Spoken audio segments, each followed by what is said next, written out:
রেলগাড়ির কামরায় হঠাৎ দেখা, ভাবিনি সম্ভব হবে কোনোদিন। আগে ওকে বারবার দেখেছি লাল রঙের শাড়িতে, ডালিম ফুলের মতো রাঙা। আজ পরেছে কালো রেশমের কাপড়, আঁচল তুলেছে মাথায়, দোলন চাঁপার মতো চিকন গৌর মুখখানি ঘিরে। মনে হলো কালো রঙে একটা গভীর দূরত্ব ঘনিয়ে নিয়েছে নিজের চারদিকে, যে দূরত্ব সর্ষে ক্ষেতের শেষ সীমানায় শালবনের নীলাঞ্জনে। থমকে গেল আমার সমস্ত মনটা। চেনা লোককে দেখলেম অচেনার গাম্ভীর্যে। হঠাৎ খবরের কাগজ ফেলে দিয়ে আমাকে করলে নমস্কার। সমাজবিধির পথ গেল খুলে। আলাপ করলেম শুরু, কেমন আছো, কেমন চলছে সংসার ইত্যাদি। সে রইল জানালার বাইরের দিকে চেয়ে, যেন কাছের দিনের ছোঁয়াচ পার হওয়া চাহনিতে।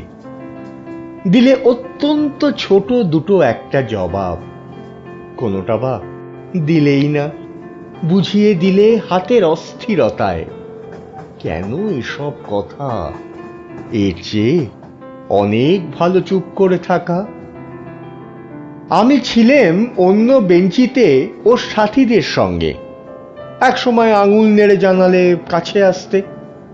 মনে হলো কম সাহস নয়। বসলুম ওর এক বেঞ্চিতে।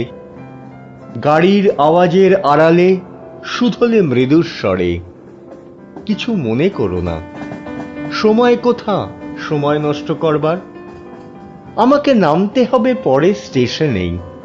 দূরে যাবে তুমি, দেখা হবে না আর কোনো দিনই। তাই যে প্রশ্নটার জবাব এত কাল থেমে আছে, শুনবো তোমার মুখে, সত্য করে বলবে তো? আমি বললেম, বলবো। বাইরের আকাশের দিকে তাকিয়ে শুধলো, আমাদের গেছে যে দিন, একেবারেই কি গেছে? কিছুই কি নেই বাকি? একটুকু রইলেম চুপ করে। তারপর বললেম, রাতের সব তারাই আছে দিনের আলোর গভীরে। খটকা লাগলো, কি জানি বানিয়ে বললেন নাকি। ও বললে, থাক, এখন যাও ওদিকে। সবাই নেমে গেল পরে স্টেশনে। আমি চললেম একা।